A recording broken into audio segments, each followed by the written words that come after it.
السلام علیکم۔ عافیہ اس کے پیچھے تھی، اس کا دل دھک سے رہ گیا کیونکہ جس کو شینا کا بیگ لگا تھا وہ لڑکی اب اٹھ کر کینت اور نظروں سے شینا کو گھور رہی تھی۔ دیکھ کے نہیں چل سکتی تم؟ یہاں وہاں سب کو بیگ مارتی پھر رہی ہو۔ غصے سے چیخ کے کہتی یہ لڑکی نیہا تھی، نیہا جمال، شہر کے ایک بڑے بزنس مین کی بیٹی، بہت نک چڑھی اور مغرور۔ کلاس میں سب کو پتا تھا کہ نیہا اور شینا ایک دوسرے سے خار رکھتی ہیں، شاید ان کے خاندانوں کے بیچ میں بھی کوئی چکلش موجود تھی۔ اس کے علاوہ دونوں کلاس کی سب سے قابل لڑکیاں تھیں، اس لیے ایک دوسرے سے رقابت رکھتی تھیں۔ اب وہ ایک دوسرے کے دو بدو تھی۔ نیہا کا چہرہ غصے سے دہک رہا تھا۔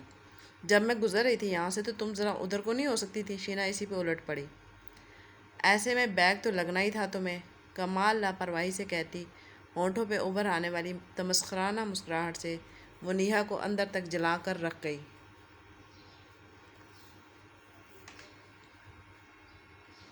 یکدم ہی کئی ساری لڑکیاں ان کے گرد جمع ہونے لگیں۔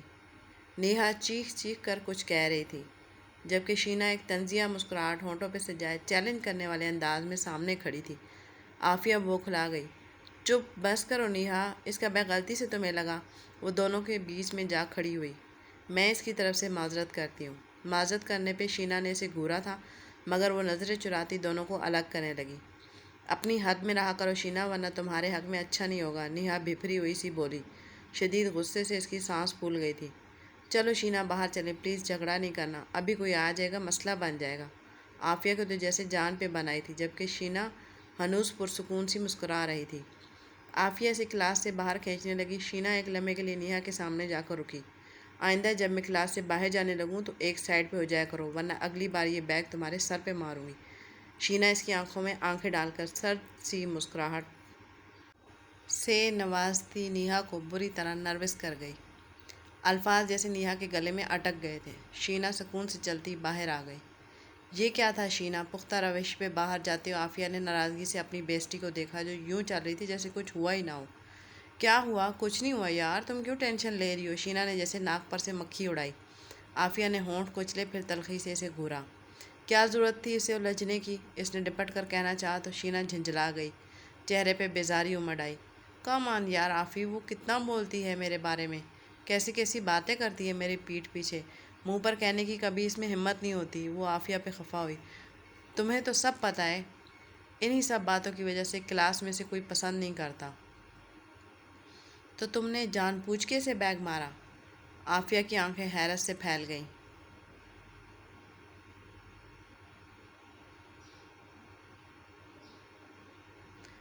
وٹ ایور یار، وہ کوئی مر نہیں گئی بیگ لگنے سے۔ شینا چڑ گئی۔ اسے بیگ ہلکا سا ٹچ ہی ہوا تھا بس۔ اس کی شان بے نیازی دیکھ کر عافیہ نے ہونٹ بھینچ لیے۔ وہ ایسی تھی، منہ پھٹ مگر صاف دل، دل کی بات کو دل میں نہ رکھنے والی، ڈنکی کی چوٹ پہ اپنی بات بولنے والی اور بے حد خوبصورت بھی۔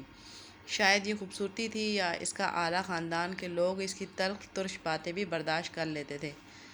شینا داؤد بلا شبہ کالج کی حسین ترین لڑکی تھی۔ خدا جب حسن دیتا ہے نزاکت آ ہی جاتی ہے۔ دونوں ساتھ چلتی گیٹ سے باہر آئیں۔ شینا نے نظریں دوڑائیں، ان کی گاڑی موجود نہیں تھی۔ اس نے کوفت سے ہونٹ کاٹے۔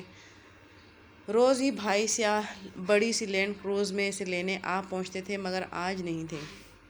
اسے غصہ آیا، مگر ایک طرف عافیہ کا بھائی اپنی کم قیمت کی معمولی سی مہران گاڑی لیے کھڑا تھا۔ تمہارے بھیا آ گئے ہیں عافی، جاؤ تم۔ میرے بھائی صاحب ابھی تک غائب ہیں، آنے دو ان کی کلاس لیتی ہوں۔ اس نے جل کر دانت پیسے۔ آؤ تم بھی مل لو نعمان بھائی سے۔ عافیہ نے اس کا بازو پکڑا۔ نہیں عافی، تم جاؤ، وہ تلخ ہو کے بولی۔ اسے اپنے بھائی پہ غصہ آ رہا تھا جو اسے ابھی تک لینے نہیں آئے تھے۔ 15 منٹ اوپر ہو گئے تھے۔ مل لو نا بھائی سے پلیز، عافیہ نے اصرار کیا۔ شینا لڑکوں سے ہمیشہ دور ہی رہی تھی۔ اس کے سرکل میں لڑکے لڑکوں میں دوستی عام تھی، مگر شینا ایسے کسی جھنجٹ میں ابھی تک نہ پڑی تھی۔ نعمان پہلا لڑکا تھا جس سے اس کی تھوڑی بہت بات چیت ہوتی تھی، وہ بھی عافیہ کی بدولت۔ وہ اپنے بھائی سے شینا کی دوستی کروا چکی تھی۔ کئی بار مذاق مذاق میں وہ کہتی رہتی تھی کہ شینا کی شادی اپنے بھائی سے کروا کر رہے گی۔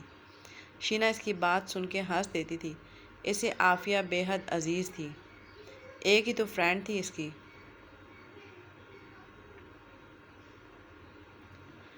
اچھا چلو مل لیتے ہیں نعمان صاحب سے۔ چند لمحے متذبذب رہ کر اس نے عافیہ کی ضد کے آگے ہار مانی اور اس کی کار کی طرف بڑھی۔ سفید شرٹ اور ڈارک گرے پینٹ میں ملبوس وہ قبول صورت نوجوان اپنی بہن کے ساتھ اس لڑکی کو آتا ہوا دیکھ رہا تھا۔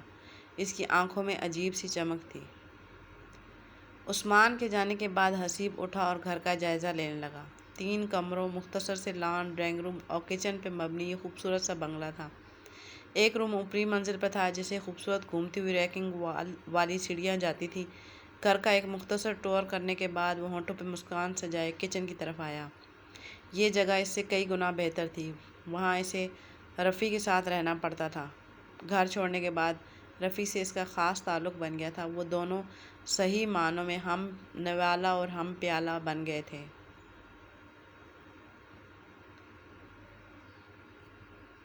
کچن میں آ کر اس نے ایک طرف پڑے میڈیم سائز کے فریج کا دروازہ کھولا تو اس کا منہ بن گیا۔ فریزر میں کسی نے کچھ نہیں چھوڑا تھا۔ دوسرا دروازہ کھولنے پر کچھ کولڈ ڈرنکس کے ٹن نظر آئے تو اس کے منہ کے بگڑے ہوئے زاویے کچھ بہتر ہوئے۔ ایک کولڈ ڈرنک کھول کر اس نے منہ سے لگائی۔ ایک گھونٹ بھر کر اس ڈرنک کو پلٹ کر دیکھا۔ ذائقہ کچھ عجیب سا تھا، شاید ایکسپائر ہو گئی تھی۔ اس نے بے پرواہی سے ایک طرف اچھال دیا۔ وہ کارپیٹ پر لڑک گئی اور کولڈ ڈرنک بہہ کر کارپیٹ میں جذب ہونے لگی، مگر پرواہ کسے تھی؟ وہ دوسری کولڈ ڈرنک نکال کر منہ سے لگا چکا تھا اور ایک کھڑکی کھول کر اس میں جا کھڑا ہوا تھا۔ جیب سے فون نکال کر اس نے کسی کو کال ملائی اور ڈرنک سے ایک بڑا گھونٹ بھرا۔ ہیلو، مجھے آپ ہی کے فون کا انتظار تھا۔ دوسری طرف سے پیر اسد اللہ کی سرسراتی ہوئی آواز سنائی دی۔ اچھا کام کیا ہے آپ نے پیر صاحب، آئی ایم ہیپی، اس نے سرسری انداز میں کہا اور کولڈ ڈرنک منہ سے لگایا۔ اس کا مطلب آپ کا کام ہو گیا ہے، اسد اللہ پرجوش ہو گیا۔ پورا نہیں ہوا ابھی، حسیب کی گمبھیر آواز نے اس کے جوش کو کافی حد تک ٹھنڈا کر دیا تھا، لیکن آپ کو بقایا کے پیسے مل جائیں گے، روکھے لہجے میں بول کر اس نے فون کاٹ دیا۔ راہ ہموار ہو گئی تھی۔ وہ چاند نما چہرہ اس کا ہونے والا تھا جسے دیکھ کر وہ پہلی بار مبہوت رہ گیا تھا۔ یہ 2 ہفتے پہلے کی بات تھی جب اس کا آمنا سامنا شاپنگ مال میں ہوا تھا۔ وہ بہت خوبصورت، بے انتہا شوخ و شنگ تھی۔ اپنی ایک فرینڈ کے ساتھ آئی تھی اور بہت بولتی رہی تھی، ہر چیز میں نقص نکال رہی تھی، کچھ کی خوبیاں بتلا رہی تھی، کچھ چیزیں کارٹ میں ڈال رہی تھی، کچھ کو ریجیکٹ کر رہی تھی۔ حسیب سارا وقت اس کے قریب رہا تھا۔ وہ شاپنگ مال سے چلی گئی مگر حسیب کے دل کی سلیٹ پہ اپنا نام پختہ سیاہی سے لکھ گئی۔ اس کی نیندیں حرام ہو گئی تھیں اور اب وہ اسے پانے کے قریب تھا۔ عافیہ کے اصرار پر شینا اس کے ساتھ اس کے بھائی نعمان کی گاڑی کی طرف آئی تھی، جہاں وہ گاڑی سے ٹیک لگائے اپنی نگاہیں اس پہ گاڑے کھڑا تھا۔ مجال ہے جو پلکیں تک چپکائی ہوں۔ ان گہری نگاہوں کا مطلب شینا کو سمجھ نہیں آتا تھا یا وہ لاپرواہی نہیں تھی۔ ہیلو نعمان، لے جاؤ اس کو، بہت سر کھا لیا اس نے میرا۔ وہ اس کے قریب جا کر شرارت سے مسکرائی اور عافیہ کی طرف اشارہ کیا۔ کالج میں شرارتیں تم کرتی ہو، لڑکیوں سے پنگے تم لیتی ہو اور سر میں کھاتی ہوں۔ عافیہ اس پہ بگڑی۔ نعمان انہیں دیکھ کر ہنوز مسکرا رہا تھا۔ شینا پہ اس کی خاص نظر تھی۔ اسے تو لے جاؤں گا میں، مگر آپ بتائیں آپ کیسی ہیں؟ سر تپا اسے گھورتے ہوئے دریافت کیا۔ میں تو ویسی ہوں جیسے روز ہوتی ہوں، بے مثال پری جمال۔ ایک شان سے گردن کھڑی کر کے اس نے بال جھٹکے۔ نعمان خفیف سا ہوا، پھر ہلکا سا ہنسا۔ اس کی نظریں متفق تھیں اس بات سے، وہ یقیناً ٹھٹکا دینے والا حسن رکھتی تھی۔ اتنی پر اعتماد لڑکیاں بھی اس نے کم ہی دیکھی تھیں۔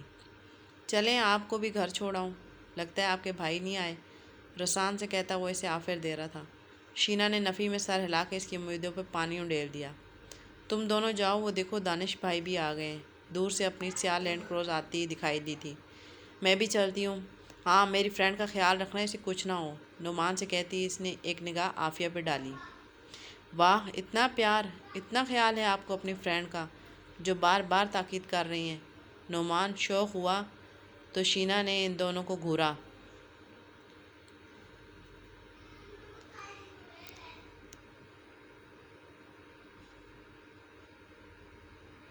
خیال کی بات نہیں ہے، اگلے ہفتے سے اسپورٹس ویک شروع ہونے والا ہے، میں نہیں چاہتی اس کو کچھ ہو اور میں بیڈمنٹن ٹورنامنٹ کھیلنے سے محروم ہو جاؤں۔ اس کی بات سن کے عافیہ کہ چہرہ بگڑنے لگا۔ شینا کو ہنسی روکنا مشکل ہو گئی۔ نعمان بھی مسکراہٹ دبا رہا تھا۔ ہاں ہاں، تمہیں میری پرواہ کب سے ہونے لگی؟ ایک نمبر کی خود غرض بے حس لڑکی ہو۔ عافیہ نے چہرہ پھلا لیا تو شینا اسے پچکارنے لگی۔ اسے عافیہ کو ستانے میں بڑا مزہ آتا تھا۔ اب ایسا بھی نہیں ہے یار، میں ٹورنامنٹ جیتنا چاہتی ہوں اور صرف تمہارے ساتھ جیتنا چاہتی ہوں۔ اگر تم نہیں کھیلو گی تو مجھے بھی مزہ نہیں آئے گا کھیل کے۔ وہ شرارتی سی مسکراہٹ لیے بول رہی تھی اور عافیہ ہنوز خفا تھی۔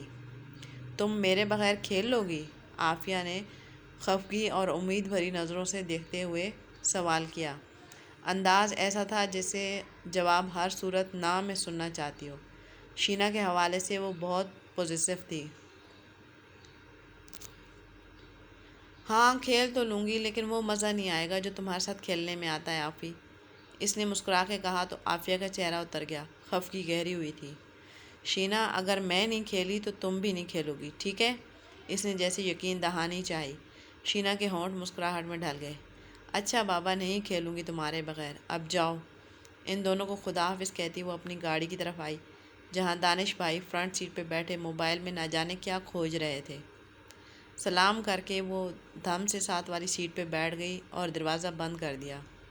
پیچھے والی سیٹ پہ بیٹھو، آگے کیوں بیٹھ رہی ہو؟ دانش نے اسے گھورا، مگر وہ انسنی کر کے سیٹ بیلٹ لگانے لگی۔ اب تو میں بیٹھ گئی ہوں، اب اٹھ کے پیچھے جانے سے تو رہی۔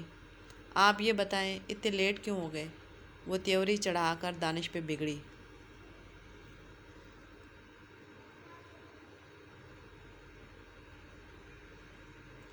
دانش اس سے 2 سال ہی بڑا تھا اور دونوں میں خوب بے تکلفی تھی۔ سب سے بڑا بھائی ادریس تھا، جس کی شادی ہو چکی تھی اور ایک بیٹی کا باپ بھی بن چکا تھا۔ سیٹھ عثمان داؤد کی کل ملا کے یہی 3 اولادیں تھیں۔ شینا سب سے کم عمر اور سب سے لاڈلی تھی۔ مما بابا کی تو اس میں جان اٹکی رہتی تھی۔ عثمان داؤد پراپرٹی ڈیلر اور بلڈرز تھے۔ ان کا شمار شہر کی سرکردہ کاروباری شخصیات میں ہوتا تھا۔ ادریس بھائی بھی بڑے اور خاموش طبع تھے۔ سب سے زیادہ لڑائیاں اس کی دانش سے ہی ہوتی تھیں۔ اب بھی وہ اسے لیٹ آنے پہ کھا جانے والی نظروں سے دیکھ رہی تھی۔ مما نے مارکیٹ بھیجا تھا شینا، کچھ منگوایا تھا انہوں نے، اس لیے دیر ہو گئی۔ اور اتنی بھی دیر نہیں ہوئی، یہ منہ ٹھیک کرو اپنا۔ اس نے شینا کے چہرے پہ سجے غصیلے تاثرات کو دیکھ کر منہ بنایا تھا۔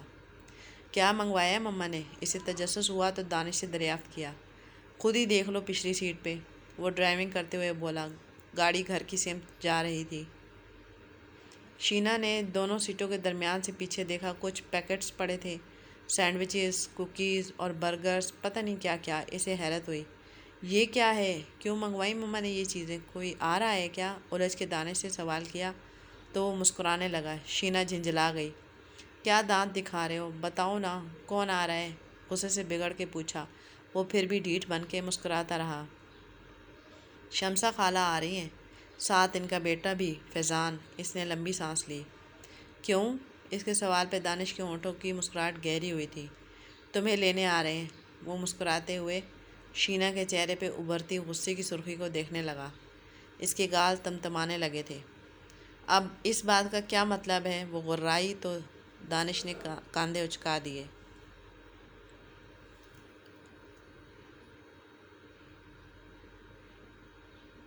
مطلب تو تمہیں گھر جا کے معلوم ہو جائے گا، وہ بے نیازی سے بولا تو شینا نے بمشکل خود کو اس کا منہ نوچنے سے روکا، ورنہ ایکسیڈنٹ ہو جاتا۔ وہ مسکرا کے اسے اور جلا رہا تھا، ساتھ کچھ گنگنا بھی رہا تھا۔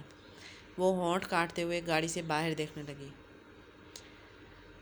نہ جانے کتنی دیر بیت چکی تھی۔ دلہن کے لباس اور میک اپ سے نجات پانے کے بعد وہ بڑے سے کاؤچ نما صوفے پہ آ بیٹھی تھی۔ ابھی تک کمرے میں کوئی نہیں آیا تھا۔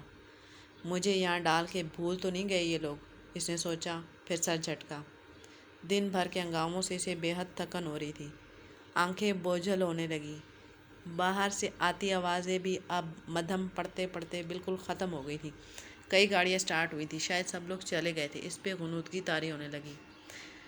وہ لیٹ کے سوچنے لگی۔ ذہن میں خیالات کی خود بد چل رہی تھی۔ بے انتہا غم و غصہ اور کرب تھا جو اس کے وجود میں سر اٹھانے لگا۔ بابا کا رویہ، مما کے آنسو، بھائیوں کی چپ، سب معنی خیز تھے۔ سب نے مل کے اس کے خلاف سازش کی تھی اور اسے ایک انجان شخص سے بیاہ دیا تھا جسے اس نے دیکھا تک نہ تھا۔ اس کی آنکھیں پھر سے بھر آنے لگیں۔ وہ بہت کچھ سوچے بیٹھی تھی۔ کبھی اس نے اپنی ہار اور خود پہ جبر قبول نہیں کیا تھا۔ اس کی زندگی کے سب سے اہم فیصلے میں اس کی رضا شامل نہیں تھی۔ وہ کیوں ایک کر اسے قبول کر لیتی؟ کمرے میں اے سی لگا ہوا تھا، اسے سردی محسوس ہوئی۔ چند لمحے اس نے دانت پہ دانت جما کر اور آنکھیں موند کر برداشت کرنے کی کوشش کی، پھر اٹھ بیٹھی اور اے سی کو کم کرنے کے لیے اس کی طرف بڑھی جہاں ریموٹ پڑا ہوا تھا۔ ابھی کمرے کے وسط تک پہنچی تھی کہ اسے کمرے کے باہر قدموں کی آہٹ سنائی دی۔ شاید کوئی آ رہا تھا۔ اس کے اعصاب تن گئے، دل بے طرح دھڑکنے لگا۔